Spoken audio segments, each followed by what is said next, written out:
you know what? Every history of England or Northern Europe starts with the climate change that made migrations possible. Oh, so true. Yeah. We know that climate has been changing. It is dramatically enough to affect where people live for all of recorded history. So that was before petroleum. It happens.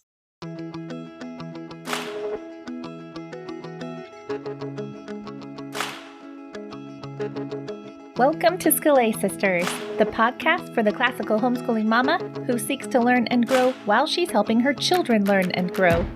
Scholé Sisters is a casual conversation about topics that matter to those of us in the trenches of classical homeschooling who yearn for something more than just checking boxes and getting it all done.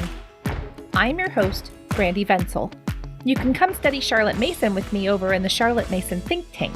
Go to afterthoughtsblog.net/think tank to learn more. My co-hosts today are Misty Winkler and Abby Wall. Misty is a homeschooling mom of 5, including 1 graduate.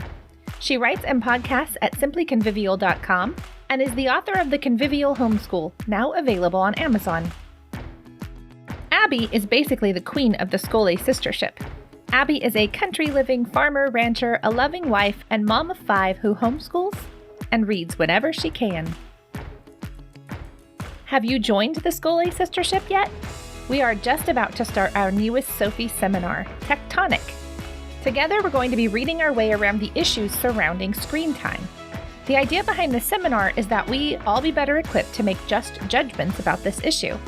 After all, informed opinions are the only opinions worth having. Head on over to scholésisters.com/join and sign up for the Sophie plan to participate. Today's episode is the final in our 3-part series designed to get you started on forming an educational philosophy.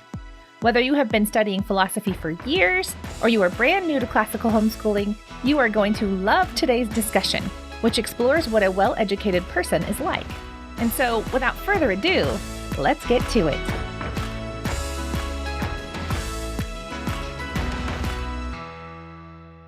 Let's start off with our Scholé Everyday. Who would like to go first? This is Misty, and I'll go first. Woo-hoo. I, for the first time, read Augustine's Confessions. And cue the Finally. applause. Yeah. So you Well done. have the dirt on the great saint. It's true. Yeah, he lived a life for sure. And then after he's all cleaned up, and what I was not expecting, I guess, was after hearing all of his early life stories and then the conversion story, and it's all, his life is moving forward, dedicated to God. And he says, what is time, really? And there's like this extended thing about what time is. I'm like, well, this is kind of interesting, very difficult, and not what I was expecting at all. I kind of love him for that.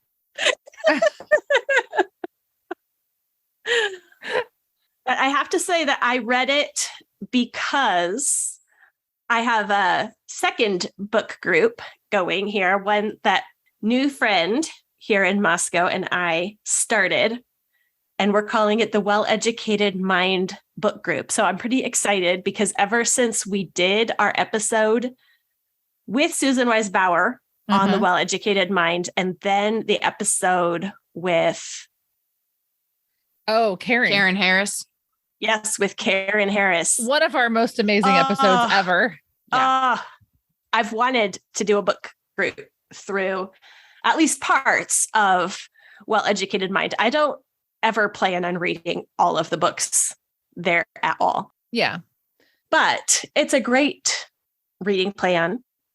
And so my friend and I were looking through and we picked memoir as our first category. Ooh.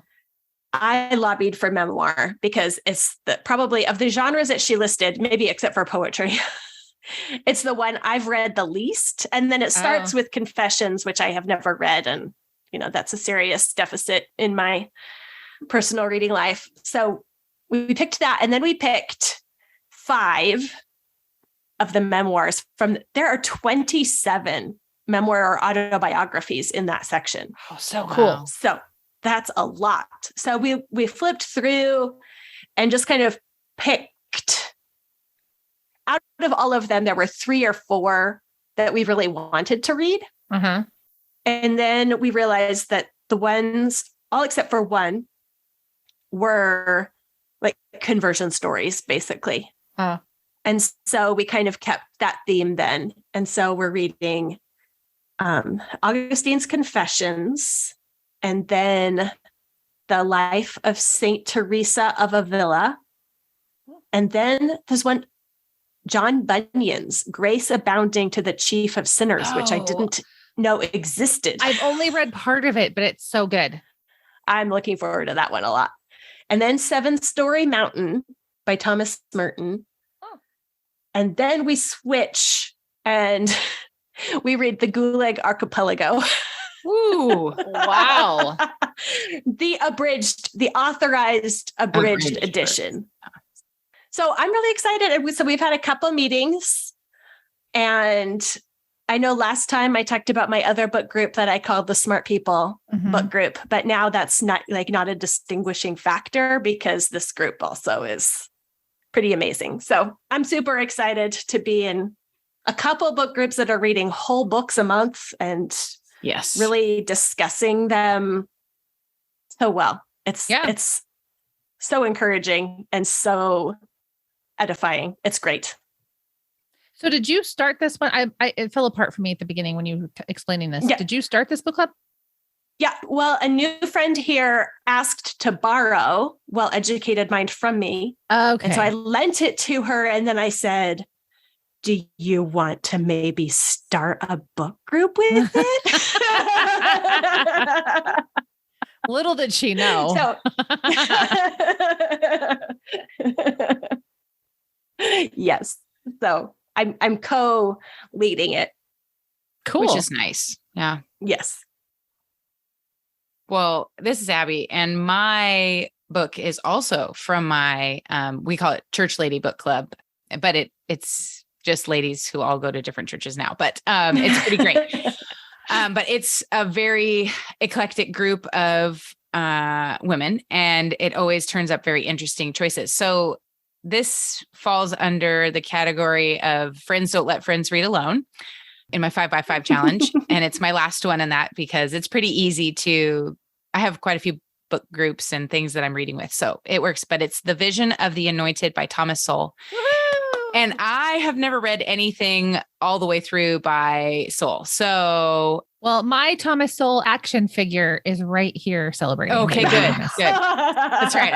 I remember that you have that.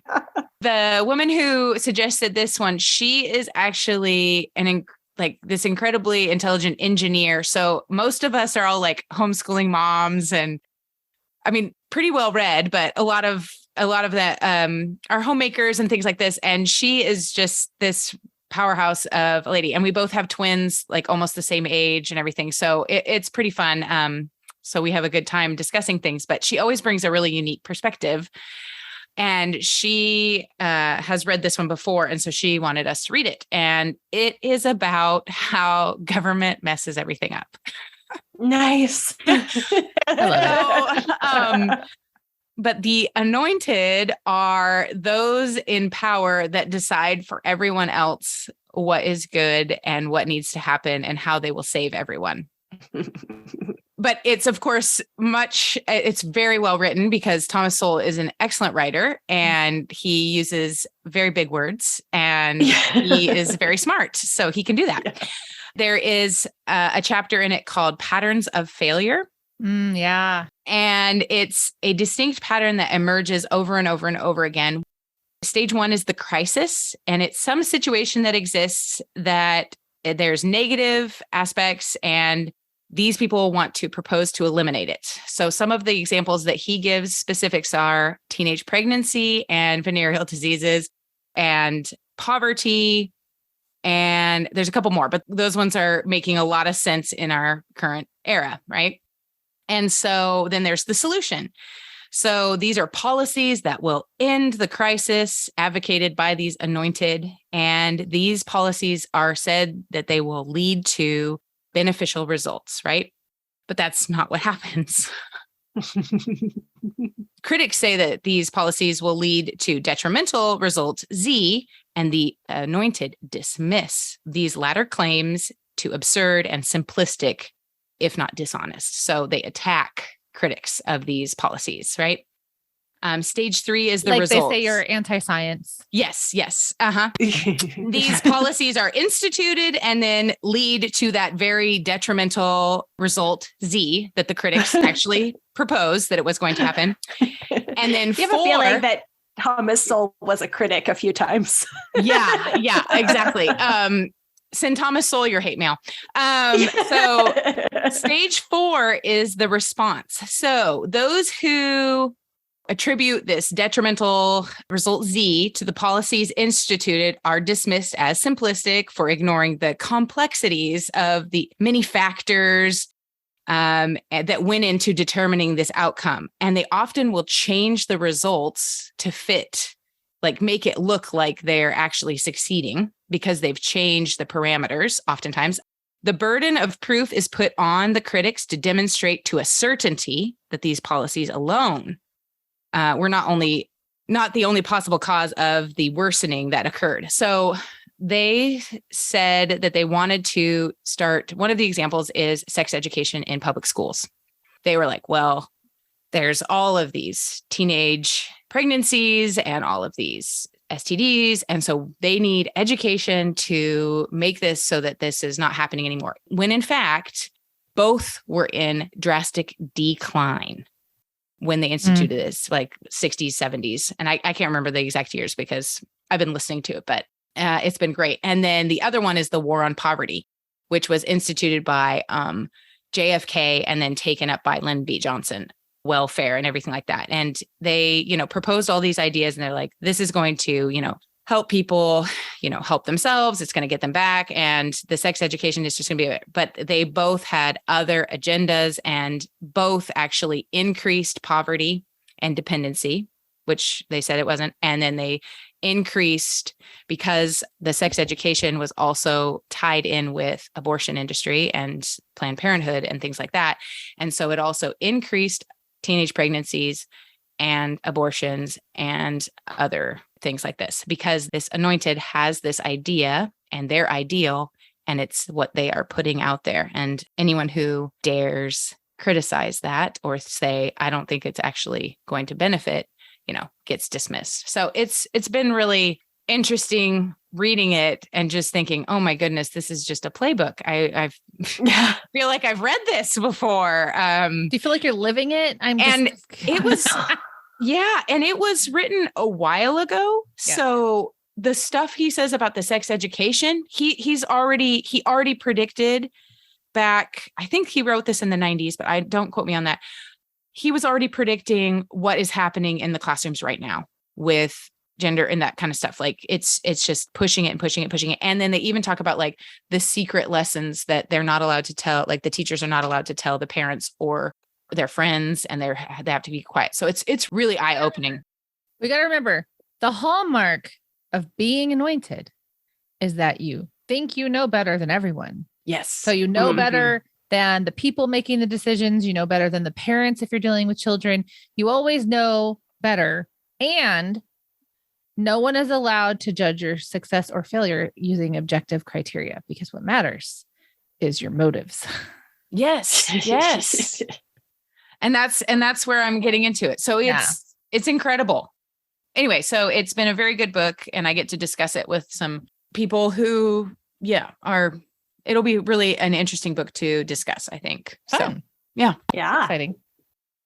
Well, this is Brandy, and mine is the 100 Cupboards series, which I read over the weekend, the whole thing. That was a reread. Book glutton, Brandy. I was totally supposed to do that. I was totally a book glutton. So I would just like to say that I paid my dues for so long that I thought I might die.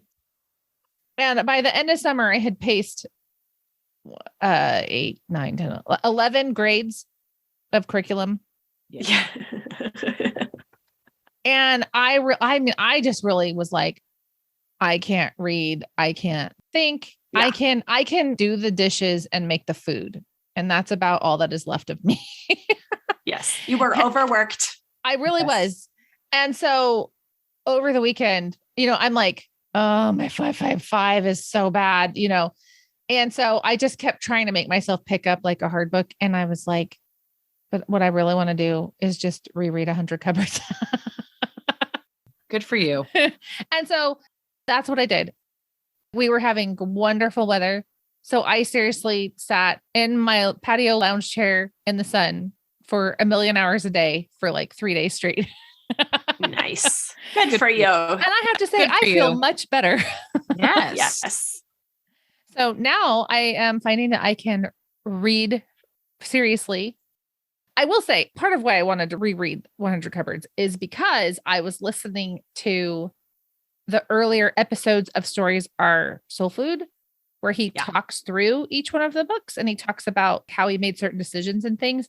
And so I was like, well, I kind of want to reread it and see if I see, now that I've heard him explain some things, if I see it. So it was kind of fun. I reread it with kind of an eye toward the actual artistry of like the architecture of the book and not just the storyline. So it was kind of fun. That's cool. So I don't know if that's Scholé or not, but it was definitely every day. I would say that's like Sounds leisure plus there. Yeah. That's right. Real rest, but not just totally checking out. I like it. No, I think that's good. I didn't do laundry, but people did eat. So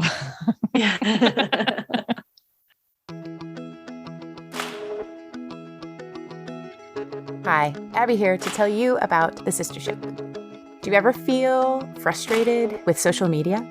Scroll looking for good ideas, like beautiful pictures, and follow accounts that portray an ideal? But when you walk away, you feel distracted, dissatisfied, and disappointed with the time that you've wasted? Because what you're really looking for is connection and having real conversations about what matters most to homeschooling moms, about educational philosophy and principles, not just superficial and shallow tips and tricks. Well, the Sistership is a place for moms to dig deep into principles and practices, not to waste time. We want to help you connect and find community, not just online, but in real life.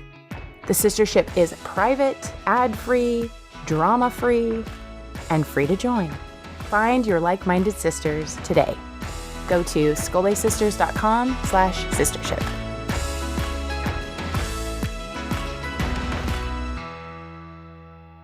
today is the conclusion of our 3-part series on building a personal philosophy of education, or I should say discovering and adopting one that already exists. So today's question is the third question in our series, which is, what does a well-educated person look like? Or what does I initially think I said fully educated. I decided that was wrong because we as homeschoolers are aiming at the latest at high school, and nobody's fully educated in high school. I mean, we could debate over whether anyone is ever fully educated, but regardless of the answer to that question, we all know 18-year-olds have a lot to learn. So we're just going to say well-educated. And I actually get the number 1 today. So I'm just going to start. Yes. And I pulled this from Charlotte Mason's Philosophy of Education. She says, people are naturally divided into those who read and think and those who do not read or think. And the business of schools is to see that all their scholars shall belong to the former class. And then she says, this is kind of like an afterthought, but she says, it is worthwhile to remember that thinking is inseparable from reading, which is concerned with the content of a passage and not merely with the printed matter. So she doesn't mean like check the box reading. She means people who can read deeply and thoughtfully and then be thinkers. Yeah. I love this because I feel like the modern schools are divided into those who care whether their graduates get into college and those who don't. But getting into college we all know we have all met college graduates who neither read nor think. Uh-huh. Well, we also know people maybe who went to tech school or self-employed or whatever and didn't do college who both read and think. Yeah. So I love her division because her division is upon something that is actually distinct, which is the ability to read and think for oneself. That's a worthy goal for high school graduation. It's not me determining my child's going to graduate as, this sort of person headed towards this sort of profession or this level of material success or whatever. But I actually had a conversation with a child about this the other day because it was kind of like, why do you make me read?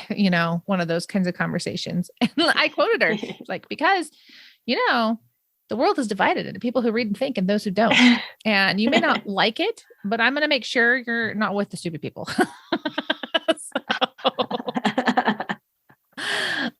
This is my job as your educator. Exactly. I was like, where you decide to be after you leave home is up to you. But for now, I will just say that I am determined to help you become the kind of person who reads and thinks. That was actually accepted with remarkable alacrity. So anyway, it's not only hugely important, but it kind of narrows down something that I think we do have a certain amount of control over. Well, I think that some would disagree with that statement that we have control over it. Would those people be named Misty or are you just like... No. Okay. No. I was trying to figure out, were you being nice or... Okay, go ahead. Sorry. No, I've had people ask me before if I thought either reading was necessary. Is our job actually to make our children readers? And then I've talked to parents who feel some are discouraged and some are just like, well, kind of shrug. Some of my kids are readers and some of them aren't, but each has his own strengths and each, not everyone's a reader. And I've always having everyone be a reader is my goal as an educator. Yeah. Mm-hmm. And so I've always thought quite a bit about that approach when I've come across it. Cause okay. So I feel like maybe some of that is because people think that if you say you want everyone to be a reader, you mean that, for example, every son you gave birth to is going to grow up and spend copious amounts of his spare time reading a book. And I don't think that's what I actually mean by that. Okay. I definitely see a difference between my two sons, and I could tell you which one's probably going to spend more time reading in adulthood than the other. Let me guess. The one who's going to get a graduate degree in languages. Yeah. That would be the one. The one that plans to live at a firehouse, not so much. So I can still, first of all, give that child enough exposure to all different types of reading that he finds genres that he enjoys. And I would say that has already happened. But in addition to that, I can make sure that he can read deeply. What I put here was he can read and think. Right. So Charlotte Mason says people are divided into these two camps. I can't actually say what side of the line any given person is going to fall on.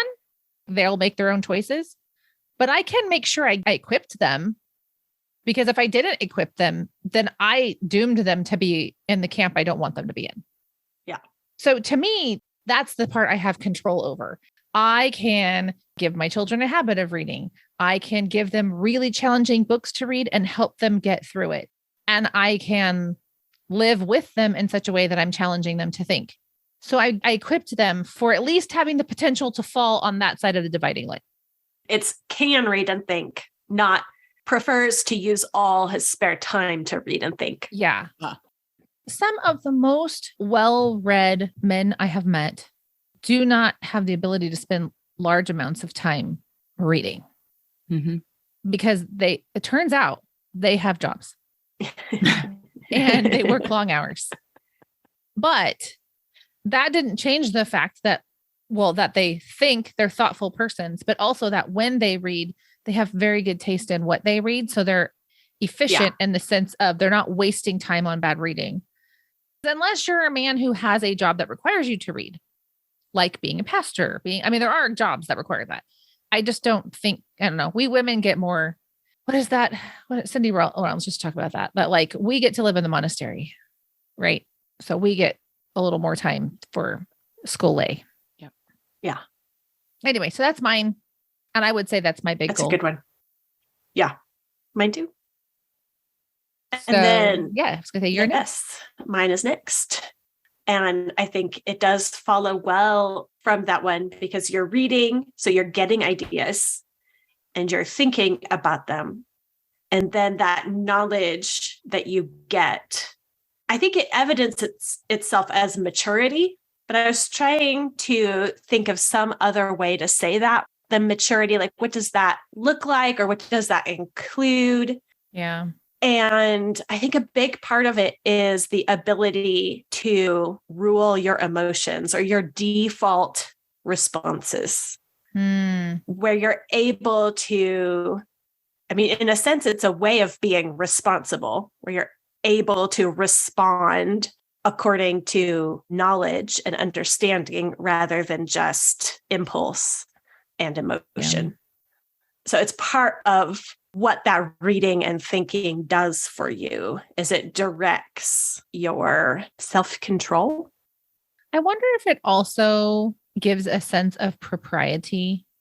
Yeah. Like I was thinking about a conversation that I had that actually I've had a couple of times with one of my daughters who I guess could be a little more on the emotional side compared to the rest of the family or whatever, but of telling her not now.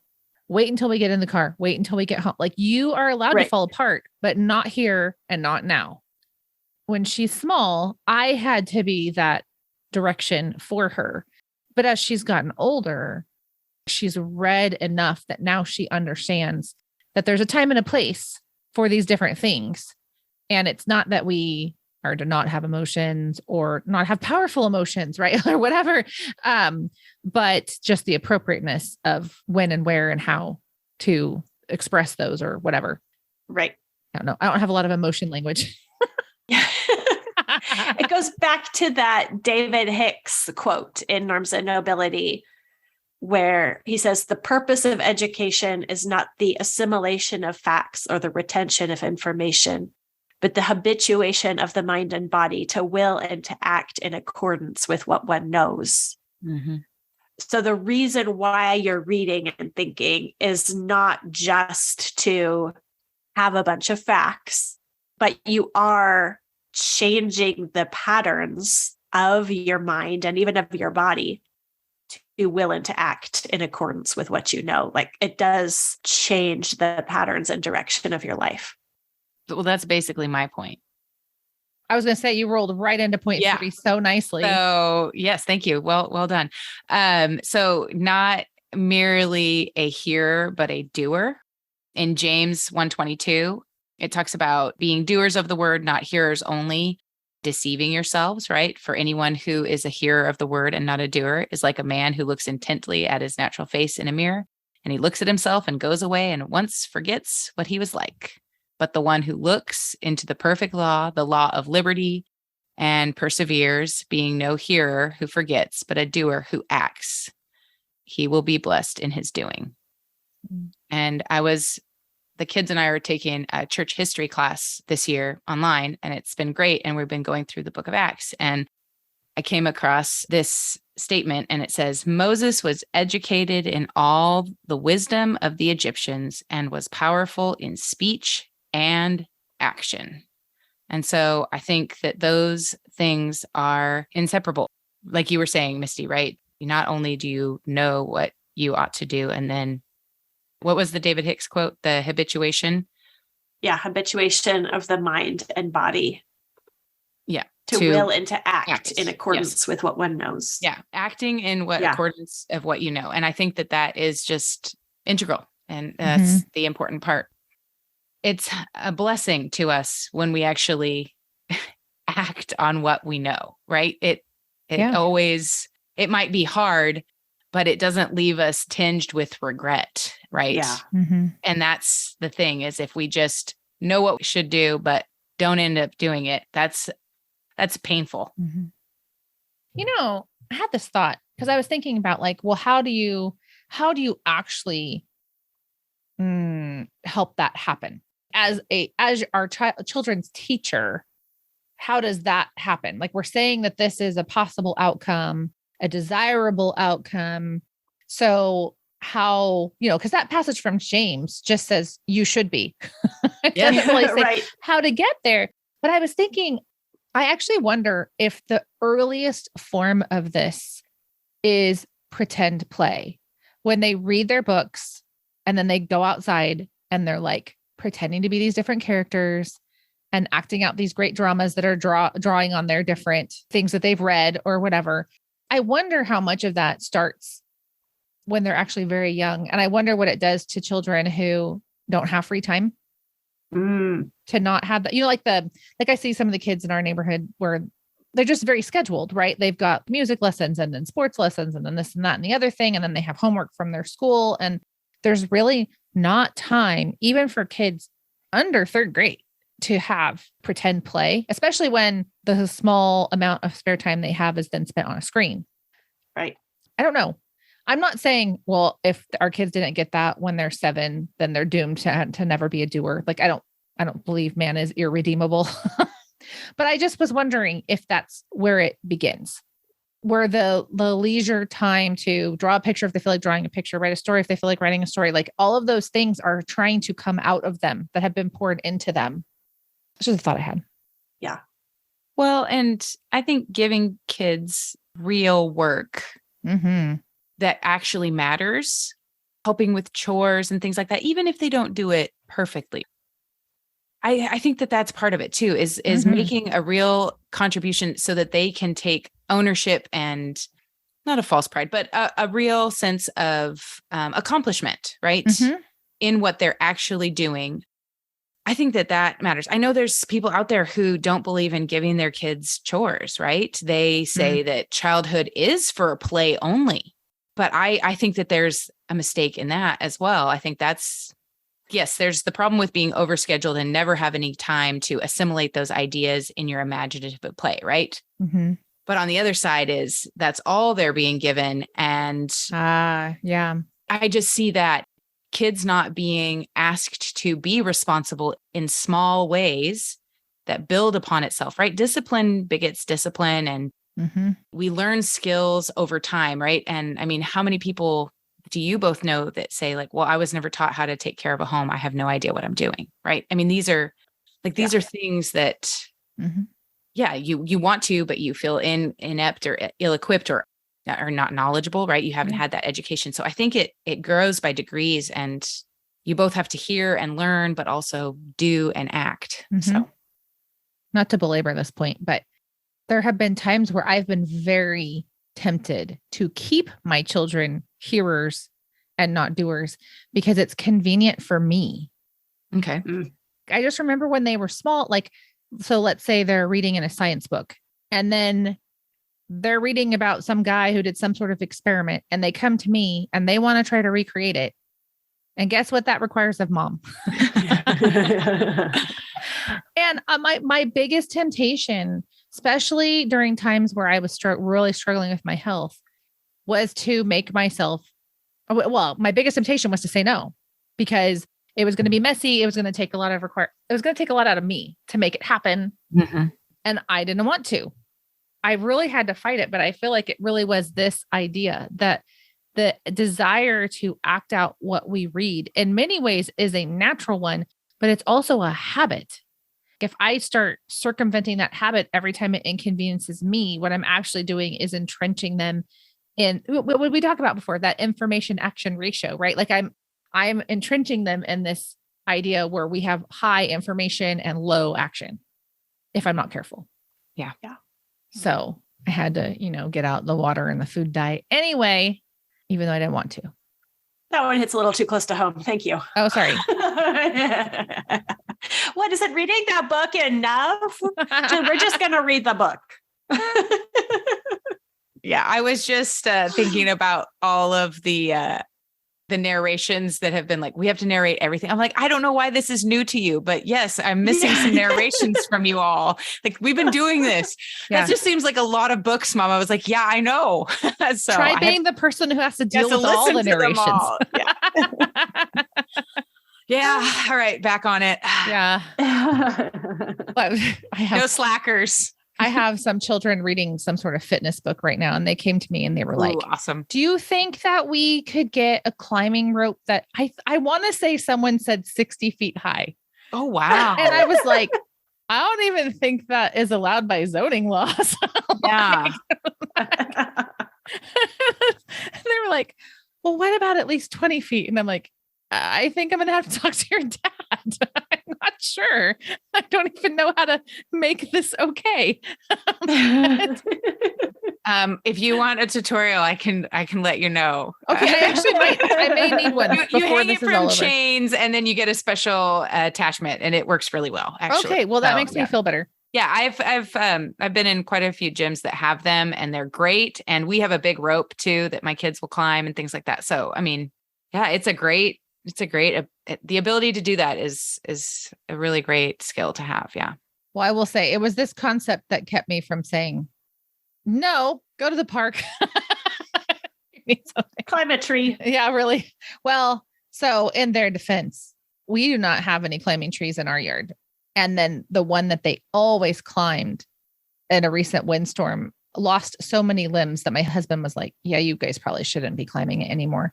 Because we weren't even sure that they didn't fall off because our kids had weakened them from, Right. and it wasn't Yeah. our tree. So we felt kind of bad about that when it fell in someone's car. So, anyway. Okay. So next one, we'll move on because we could talk about this all day, I think. Another one from Charlotte Mason. And the crowd goes wild. Okay. This is from School Education, pages 170 to 171. This is the classic Charlotte Mason quote, right? Yeah. The question is not how much does the youth know when he has finished his education, but how much does he care? And about how many orders of things does he care? In fact, how large is the room in which he finds his feet set? And therefore, how full is the life he has before him? I just love that quote. I always have loved that quote. And I love this picture of no matter what he's going to be doing professionally when he goes out into the world, that we are actually handing them a larger room, a more interesting life, because we've taught them to be interested in many things and not just one thing. When I read the quote about how much does he care and how many orders of things does he care, I think about how much does he care seems to me to be more like depth. So like a willingness to go deeper into a subject, but how many orders of things is the breadth. I'm not just interested in biology or history. I have a general interest in lots of different things. So I put as my thing of what a well-educated person looks like is that he cares about many things and many orders of things to try to capture that depth and breadth. This one's tougher because it's like, well, we can't control whether or not they care. Right. But didn't we have like a whole retreat on this years ago? We cannot control, but there are things we can do to foster relationships. Yeah. Well, and to not grow discouraged either if what they are saying or how they are acting is as if they don't care, but to just keep persisting without giving up and without trying to force it. Right. But to just keep setting that feast and keep setting the example yourself, because there is a point in a teenager's development where they separate. And so they might say that they don't care about something that you care about or that you want them to care about. And it might not actually be true. The funny thing is, I remember doing some of that stuff to my parents and feeling like it was true. Oh, yeah. Oh, they'll think it's true for sure. I'm like, well, some of my kids would do it just to get to me. But they've heard you say this quote too much. Guess what, Mom? I don't care. Yeah, really. I don't care about math. What? That's when the shield of imperviousness needs to come out and just be Amen. like, you know what? Yep. I don't think you actually mean that. So I'm going to ignore you right now, or we're going to talk about it, Yep. but not freak out and panic. Yeah. Right. Well, exactly. and how many times have we seen where we persevered with something and then later that kid was like, that was my favorite book, or that was my Yes. favorite subject. And it's Mhm. like, no, but you it fought me wasn't. the whole time. Yeah. Well, it's almost like I want to contradict them. Like, it was not. You're lying. But I don't, because I'm glad they came around. Yep. That's Yes. exactly right. Okay. Just a knowing smile. Uh-huh. Yeah. Okay. Sure. Yeah. And sometimes a different teacher can really help with bringing a love and a care about a subject that I just don't have. So Yeah. That's one of true. my kids that has been real resistant to writing came home from his first day of writing class, which we've used the curriculum before, so it's nothing new, and said, I just really like my writing teacher and writing. It's so much fun. And I'm just not going to take that personally. So I think I would have wanted to throw something at him. I'm so glad you're enjoying the class. I think it's really fun too. Good for you. What a good response. Well, that's the F, right? Mhm. You must have applied knowledge to rule your emotions. Mhm. We deem you educated, Abby. Thank you. Thank you. Oh, man. I will say one more thing about caring. Yes. I think of it in terms of interest, and there's enough familiarity that relationship can continue to grow. I do think some people read this and think that we're going to turn out these exuberant, I love learning people. And I hesitate. I am one of those exuberant, I love learning people, but I also think I can be a little more demonstrative about that than some people. I think we shouldn't, how do I put this? I don't mean that I'm expecting people to look visibly excited. Right. Well, especially when you have, say, a 6 or 8-year-old who is, and so you think it's working and you expect that kind of young elementary exuberance to continue. Right. Yeah. Yeah. And it doesn't. Right. I almost love how surprising teenage boys can be in the sense that they seem like they don't care about like anything. Yes. And then they like quote Shakespeare at you or something. And you're like, that's actually more satisfying than if he was jumping up and down. Because you know it's going to disarm other people too. It's almost like they have a secret weapon. This is an interest and an ability not to be like, I'm not a history person. I'm not a science person. I'm not a this Right. person or that person. Like more that than just this, everybody's going to stay childlike or Right. something. Well, and a huge part of that is watching the way that we speak about education and subjects, and even like trying to help people feel better about having a hard time with, say, math. They're like, but you're so good at reading. You might not be a math person, but you can. And it's like, whoa, whoa, whoa, whoa. Mm, yeah. Be careful. Yep. Like, oh, this is hard right now, but you can do it. Mhm. Those kind of categories of I'm this kind of person, not that kind of person, are so culturally prevalent Yeah. that I think it takes a lot of watchfulness for us as moms to not use those categories ourselves and Yeah. give those categories to our kids. That's a really good point. There's also a division, not even what I guess it is kind of between subjects, but we've encountered people who will say things like, well, you're like a book person, so then you Right. shouldn't know how to do anything. Right. One time we had this landlord, since we had a lot of books in our house, obviously my husband wouldn't know how to fix anything ever. And it was, I mean, this was like how the landlord viewed the world. Right. I want my husband and my children, I want people to be full persons. Right. And there's something wrong if you can read a book, but can't, I don't mean like a fancy repair, can't do a basic repair or learn to, right? Like go to YouTube University and figure it out or whatever. Anyway, so I just, anyway, It was Yes. just an interesting disconnect of, well, you know thoughts, but I know things. And I'm like, I don't think there should be that division either. Yeah, that whole person that we've Mhm. talked about before. Yep. I think this in many ways taps into the idea that like we are all heirs to a great tradition. And I mean great in the sense of the magnitude, the size of it. There's a lot of amazing things to inherit. And why limit ourselves? We are limited by time and money. Like there are things that limit us, but why limit ourselves further by getting ourselves stuck in some sort of, I'm not this sort of person box. Like that's kind of a sad thing when there's so much out there. So I just want to keep all the doors open for my children in terms of their ability to relate to different things or learn it or whatever. Yep. Yeah. Misty, I think you're up next. Yes. My second one is that he walks the path of wisdom and has discernment.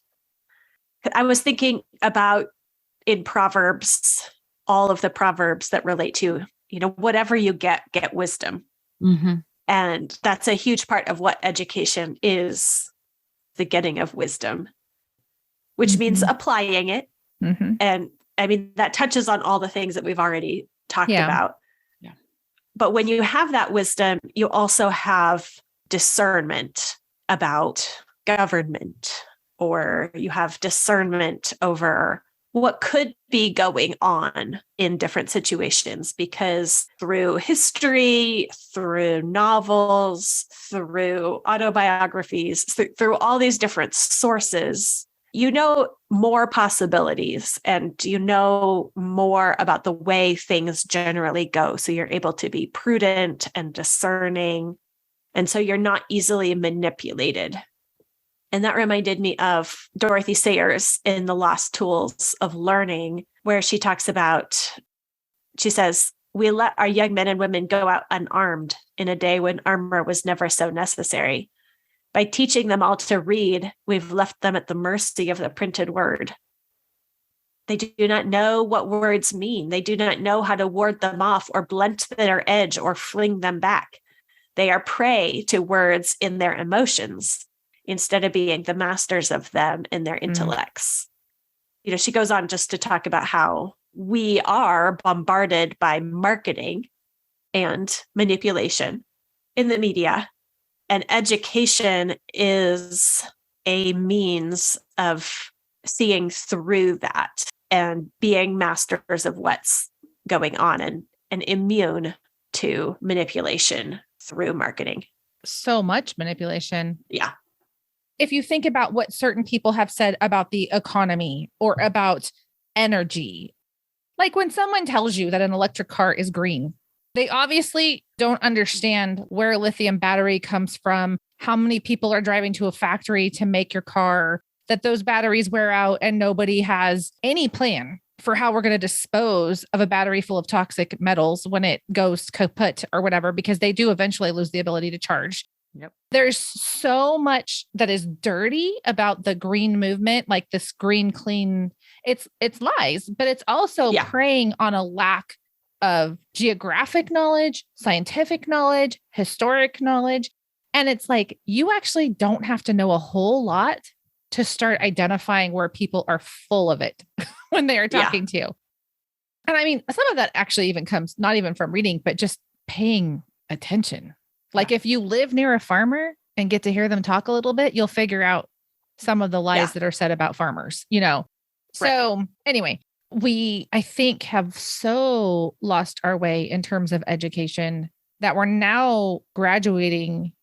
Well, I don't know. I guess we're more ignorant than our parents were when they graduated. I was anyway, maybe not Misty because she's homeschooled. But I mean, really, so you just keep doing that for generation after generation, and you end up with people who don't know much, but they have the ability.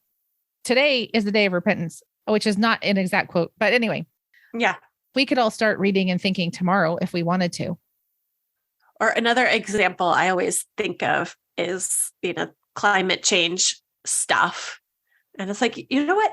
Every history of England or Northern Europe starts with the climate change that made migrations possible. Oh, so true. Yeah. We know that climate has been changing. It is dramatically enough to affect where people live for all of recorded history. So that was before petroleum. So it happens.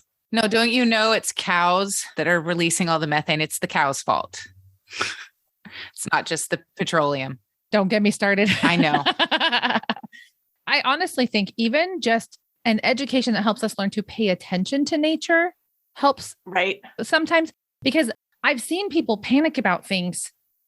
And I'm like, like in Charlotte Mason, we tend to keep a book of firsts, right? Where you talk about like, oh, well, I saw the first flower of the year. If you live somewhere where it snows, right? And then you see like the first flower of the year or whatever, like there's that kind of a thing, or just kind of tracking weather. It's kind of a very Charlotte Mason thing to do. And it's interesting to me how I'm not even really formal about it. Half the time I'm just trying to make myself notice. I'm not even writing anything down because I have not got time for that. Or maybe I should say I don't make time for that. But it has been interesting to me how many times I'll catch people freaking out and I'm like, this happens every year. So you're freaking out because the app decided to do everything in red this year, but they're just manipulating you. Last year, that same map with the same temperatures was yellow. I don't know if you noticed this, but the weather maps changed and made everything look like it was on fire. Yeah. It was actually more mild than last year, but they freaked everybody out. It was interesting. Huh. Yeah, we're going to get a lot of hate mail I'm only here. cutting part of this. I'm leaving some of it. But everybody else will have to go to the sistership to hear the full amount. Okay. See, you will hate us, but you will pay us to hear it.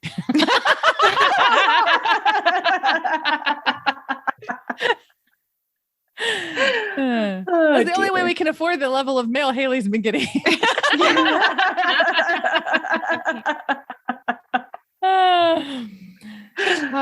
Okay, where were we on this list here? Oh, so we were finishing up not easily manipulated, which I love. I love. You phrased it nicer than that, but I actually liked your follow-up a lot, Misty, with not easily manipulated, because I think we underestimate what a defense this type of education of lots and lots of copious reading and thinking does for them. Well, honestly, that's a big reason why real education isn't being given in government schools. It's not what the kind of citizenry the current government actually wants. Yeah, it's true. It hasn't been for generations. So here we are. Unfortunately, a lot of private schools have bought into that too. Yeah. All right, Abby. Mine is an educated person. He is humble and he listens to instruction. It's how you become wise. Yes. Right. And receives correction or discipline and applies it, right? Takes it to heart, repents. So often we think of very well educated people like those anointed that I'm reading in that, right? These highly educated people who just state opinions as facts and things like that. But a truly educated person is humble enough to admit when they don't know and when they're wrong. Right. And I think that is something that, takes that wisdom and discernment, but listens to others, willing to listen and thoughtfully think about things. Humility. I 100% agree with you. My question is, how do you think we get there or even start to get there? Like, what are the starting places for this kind of a thing? For humility? Yeah. Well, I mean, for the whole package, humility, listens to instruction, just that whole paradigm. Reading Proverbs over and over and over again is actually a really great way because I listed about, 20 things off just the top of my head after reading, Proverbs almost daily for a long time with my kids and as a family. Yeah. And I was just pulling things and it was just, it's basically a list of virtues, but they're all, small habitual things that we train ourselves to do. It's funny. My kids are like, well, they just repeat themselves in Proverbs so much. And we've read this so many times, and they're just saying like, because we need to hear it over and over and over again, because these things are never new. These things are something we always need to apply to our lives. I was wondering if reading, I'm trying to think of how to put this. I can see places, for example, in AO where they assign a book that has this certain take on something in history that has multiple interpretations. And then later you read a different book that takes a whole different. So a great example would be the book that is Oliver Cromwell bad. And then the other book that's like Oliver Cromwell, not so bad. You know what I'm saying? And so you're like reading these different perspectives. I was wondering if that kind of a thing, and I wouldn't say that they do it, throughout and about everything or whatever, but I wonder how much of that fostering that conversation of intelligent people disagree on this. And different intelligent people who disagree have reasons for why they think what they think. I'm wondering if that breeds some of the humility part of it or the willingness to be corrected. If, when I'm 8, I read this book and I get really attached to the idea that Oliver Cromwell was totally bad. He was the villain in Children of the New Forest, right? And then you move on later and read where somebody actually kind of liked him and admired him, at least partly for certain things that he did. And there's an aspect of humility and listening to instruction that I think requires us to think that maybe people aren't all good or all bad, or it's not all one way or all the other way, or I don't know. Yeah, I think Plutarch does a good job of that. That's a good point. Yeah. And I think too of some of Shakespeare's character too, right? Where it's or Dickens, right? Where it's caricatures, right, of these grandiose people or their character flaws or their character virtues are just really kind of in your face. And that's why a wide reading and the feast, right, in many, many, many different disciplines is so important, because you get stories of those things through history, through literature, through science, scientific discoveries. I don't know. I think that's when, if we are just sticking to the basics, right, because that's all we can manage, right? Reading, writing, arithmetic, right? Then our kids miss out on that feast or that education that brings us to becoming a well-educated person. And I think also giving our children the opportunity to practice saying, I was wrong, or I don't know, where it's not the end of the world, where good point. You have to admit that, and you do make them actually say it out loud. And whether that's just like the math problem was wrong or the way that you treated your sibling was wrong, saying I was wrong or saying I don't know is step 1, not step fail. Yeah. It's step 1. And the next step is repenting, getting forgiveness, doing the right thing. Or the next step is, okay, let's figure out. If you don't know, that's fine. Let's figure it out. Let's look, where would we find the answer to that? Where would we get help? And moving forward, because no one has to know everything perfectly or do everything perfectly. Yeah. We have a process. You actually make progress not by assuming you know it all or that you're doing it all right. You actually make progress and learn more and grow more and have better relationships when you can see and admit that you were wrong or that you don't know. Or you need help. Yeah. That's another one too. I need help. Like I need help. Yeah. And it's the same with us moms too. It's okay if we don't know.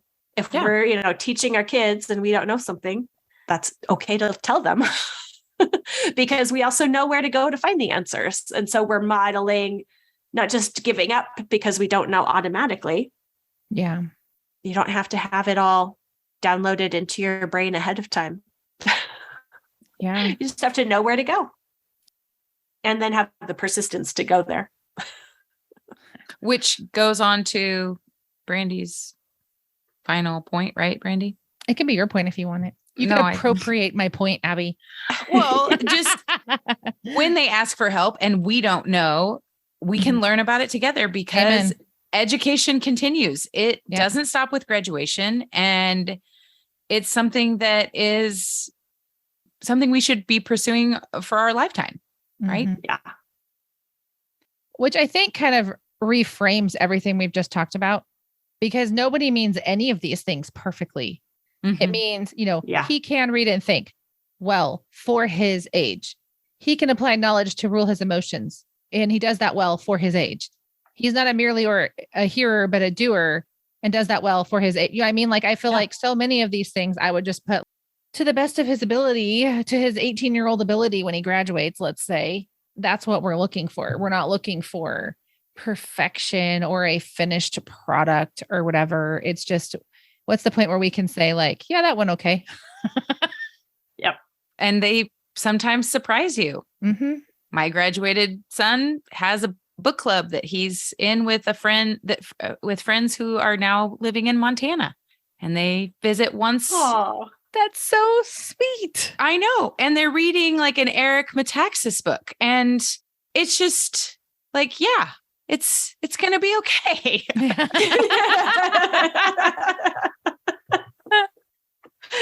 yes. I love this. We should come up with a list of how we know everything's going to be fine. 18-year-old boy has book club. The world will be okay.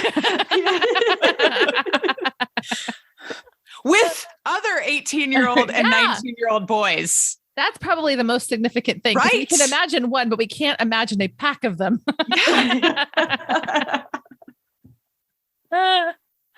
That's amazing. I love it. Love it. Well, does anybody have any parting thoughts before we go? Stay the course. Wield the shield of imperviousness. Mm-hmm. Amen. I really do think, and it does, it takes some definite strength, especially when you get to those teenage boys and girls. But yeah. Yep.